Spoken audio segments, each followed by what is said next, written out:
السلام علیکم ورحمۃ اللہ وبرکاتہ۔ صحیح بخاری کتاب البیوع باب نمبر 13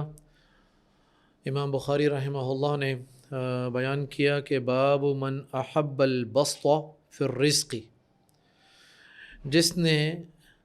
پسند کیا وسعت کے حوالے سے اپنے رزق میں، یعنی جو شخص اپنے رزق میں وسعت کو پسند کرتا ہے، اس بات کا بیان کہ یہ کیسے ممکن ہے۔ ٹھیک ہے، آپ یہ دیکھیے گا کہ پچھلے باب میں امام بخاری رحمہ اللہ نے، جیسا کہ ہم نے سنا، کہ پاک مال کو پاک مال میں سے خرچ کرنے کی بات کی۔ ٹھیک ہے، تو اب اس کے بعد رزق میں اضافہ اور رزق میں وسعت، یہ خواہش سب سے پہلے تو یہ جان لیجئے کہ امام بخاری رحمہ اللہ کی یہ جو تبویب ہے یہ بتاتی ہے کہ بھئی مال میں اضافے کی خواہش نہ تو غیر شرعی ہے اور نہ غیر فطری ہے۔ یہ اسلام مال میں اضافے کی راہ میں کوئی رکاوٹ کھڑی نہیں کرتا، لیکن مال کے حصول کے حوالے سے کچھ اصول اور ضوابط کا تعین کر دیا کہ آپ ان اصولوں اور ان ضوابط کی روشنی میں رہ کر مال کما سکتے ہیں، مال جمع کر سکتے ہیں، مال حاصل کر سکتے ہیں۔ ٹھیک ہے، تو اس حوالے سے سب سے پہلے تو یہ بات اسلام کا جو ایک مزاج ہے وہ اس تبویب سے واضح ہوا کہ مال کمانے میں کوئی ایشو نہیں ہے، مال جمع کرنے میں بھی کوئی ایشو نہیں ہے، اور مال میں اضافے کی خواہش یہ بھی غیر شرعی اور غیر فطری نہیں ہے، بلکہ اس میں کوئی مضائقہ نہیں ہے۔ جہاں رزق میں اضافے، رزق میں وسعت کے بے شمار اسباب ہیں، کوئی ایک سبب نہیں ہے، بہت سارے اسباب ہیں، تو وہاں پر ایک اہم ترین سبب جو ہے وہ امام بخاری رحمہ اللہ یہاں پر بیان کرتے ہیں۔ عن انس بن مالک رضی اللہ عنہ قال سمعت رسول اللہ صلی اللہ علیہ وسلم یقول من سرہ ان یبسط له فی رزقہ او ینسأ له فی اثرہ فلیصل رحمہ۔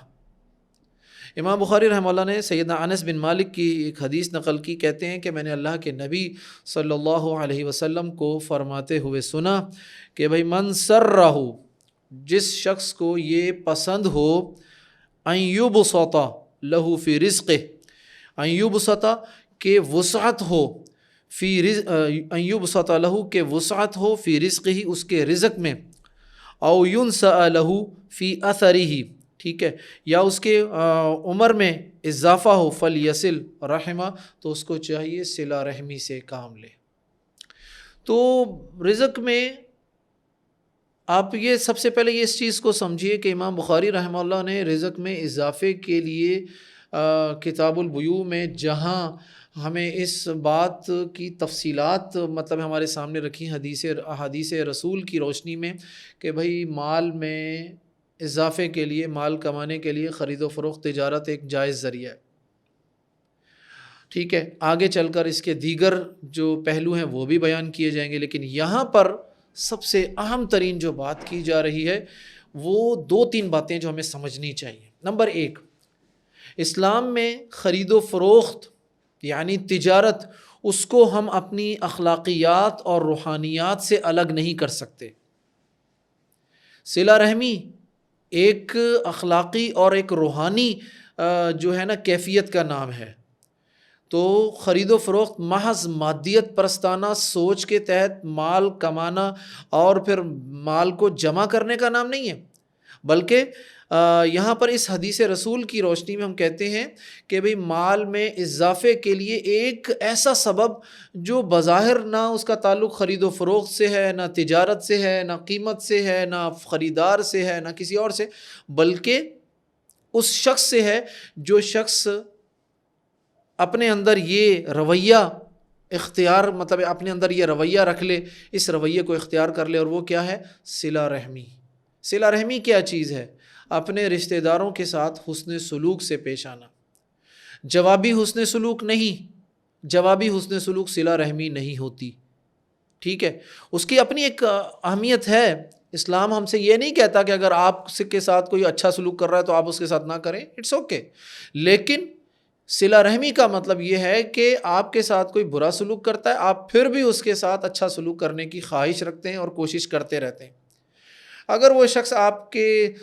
رشتہ داروں میں سے آپ کا سلام کا جواب نہیں دیتا، آپ کو بلاک کر دیا ہے، آپ کو اس نے کٹ آف کر دیا ہے، لیکن آپ اپنے دل میں سب سے پہلے اس بات کو رکھیے کہ میں نے اس کے ساتھ قطع تعلق نہیں کرنا، میں اس کے ساتھ تعلق استوار کرنے کی کوشش کرتا رہوں گا، دعا بھی کرتے رہیے، اور فاتقوا اللہ ما استطعتم کے تحت جتنی آپ کوشش کر سکتے ہیں کرتے رہیے۔ آج کل کے دور میں بہت آسان ہے، روزانہ صبح سلام کرتے رہیے، رات کو السلام علیکم دعا بھیجتے رہیے مختلف مواقع سے۔ یہ جو سلام ہے، میں نے پہلے بھی بات کی تھی کہ سلام جو ہے نا، دراصل بند جو دل ہوتے ہیں نا، وہ ان بند دلوں کی یہ واحد کنجی ہے۔ یہ صلہ رحمی میں سب سے بڑا جو کمال ہے، سب سے بڑا جو ذریعہ اور وسیلہ ہے، وہ السلام علیکم ورحمۃ اللہ وبرکاتہ ہے، یہ اللہ کی طرف سے ایک سلامتی بھیجنا۔ تو یہاں پر ہماری سمجھ میں یہ بات آئی کہ امام بخاری رحمہ اللہ نے یہ بیان کیا کہ جو شخص یہ چاہتا ہے کہ اس کے رزق میں اضافہ ہو، اس کی رزق میں وسعت ہو، تو اسے چاہیے کہ اپنے سلوک میں صلہ رحمی لے آئے۔ اور یہاں پر صرف بات یہ ہے کہ صرف رزق کی بات نہیں، بلکہ یہاں تو ہمارے سامنے اس حدیث میں یہ الفاظ ہیں کہ عمر میں بھی اضافہ ہو۔ تو یہ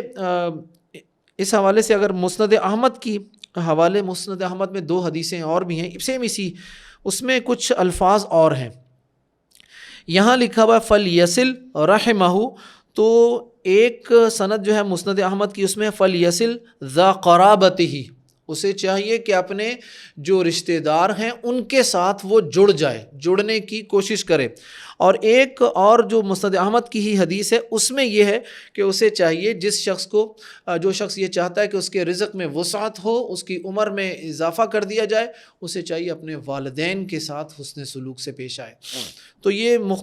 2-3 حدیثیں جو ہیں ہمارے سامنے اس طرح آتی ہیں۔ اچھا، اس میں جو اگر یہ بات تو میں نے کہہ دی کہ بھائی ہماری اخلاقیات کا، ہماری روحانیات کا، ہمارے دل کی دنیا کا، ہمارے باہر کی دنیا پر بڑا گہرا اثر مرتب ہوتا ہے۔ انسان اگر دل سے اگر صاف ہو، اخلاص کے ساتھ ہو، تو ظاہر میں اللہ تعالیٰ برکتیں عطا کرتا ہے۔ تو اس کے مختلف معانی جو ہے وہ محدثین نے بیان کی ہیں، جیسا کہ ایک مطلب یہ ہے کہ رشتہ دار اس کے حسن سلوک کو دیکھ کر دل کی گہرائی سے اس کی درازی عمر اور فراخی رزق کے لیے دعائیں کریں گے، تو اللہ تعالیٰ ان دعاؤں کے نتیجے میں اس کے رزق میں برکت عطا کرے گا۔ یعنی جن کے ساتھ وہ اچھائی کر رہا ہے، وہ دعا کرتے ہیں تو ان کی دعاؤں کی قبولیت کے نتیجے میں اس کے رزق میں برکت والا پہلو آ جائے گا۔ اچھا، دوسرا ایک مفہوم یہ بتایا کہ جب وہ اچھا سلوک کرے گا رشتہ داروں کے ساتھ، تو رشتہ دار اس کا ذکر کریں گے، حسن سلوک کا ذکر اپنے حلقے میں کریں گے، تو وہ اس دنیا سے چلا بھی جائے گا تب بھی وہ ذکر میں، ذکریات کی دنیا میں زندہ رہے گا۔ یہ بھی برکت کا ایک پہلو ہے، ٹھیک ہے۔ اسی طرح ایک اور جو مطلب مفہوم بیان کیا کہ بھئی ماں کے پیٹ میں جب اس کی تقدیر لکھی جا رہی ہوتی ہے، تو وہاں بھی یہ لکھ دیا جاتا ہے کہ اگر اس نے یہ کام کیا، یعنی صلہ رحمی، تو اس کے رزق میں اتنا اضافہ، اتنی وسعت جو ہے وہ کر دی جائے گی۔ تو یہ کوئی بھی مفہوم ہو سکتا ہے، لیکن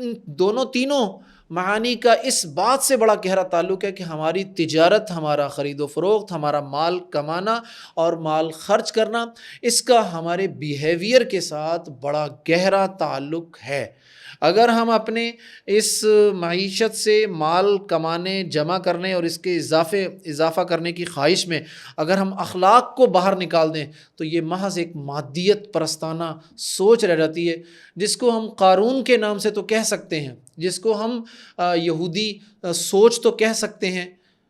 ایک کوئی اسلامی سوچ نہیں ہم جس کو کہہ سکتے۔ اسلام کے معیشت میں 2 چیزیں بڑی امپورٹنٹ ہیں مال کمانے اور خرچ کرنے میں، ایک اخلاقیات اور دوسرا آخرت۔ اس کا ذکر ہم انشاءاللہ العزیز آگے چل کر کریں گے۔ تو ان دونوں چیزوں کو اگر ہٹا دیں تو یہ صرف فکر قارون رہ جاتی ہے اور فکر یہود بن جاتی ہے۔ اسلام نے مال کمانے اور خرچ کرنے میں آخرت کے ساتھ ساتھ اخلاقیات کو بھی بہت زیادہ اہمیت دی ہے۔ اسی پر اکتفا کرتے ہیں۔ السلام علیکم ورحمۃ اللہ وبرکاتہ۔